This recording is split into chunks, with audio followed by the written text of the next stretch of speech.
Hi, I'm Julia Browne, the founder of Walking the Spirit Tours of Black Paris. We are standing in the Latin Quarter, about a block from Saint Michel, and I would like to invite you to just take a small segment of my Latin Quarter tour, writers, artists, and intellectuals with me. On this street, Gîte Le Coeur, and behind me in this hotel was where the writer Chester Himes made his literary career. He made his literary career start. He wrote his book La Reine des Pommes here in this hotel, and that book La Reine des Pommes became the movie that you may know in English as A Rage in Harlem, starring Forest Whitaker. Now, he had come here in about 1953, and by 1956 he had met the publisher of a series of books called Série Noire by Gallimard, and they invited him to write a detective novel. And so he came here in the fall of 1956 and wrote that book.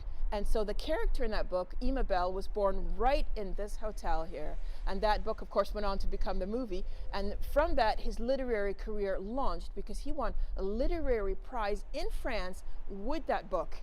And that started his career. And that book sold like hotcakes because the French love detective novels, which they call série noire. And those books sold like hotcakes, which we say in French, vendus comme des petits pains. And so Chester Himes in this hotel, Le Vieux Paris on Rue Gîte Le Coeur.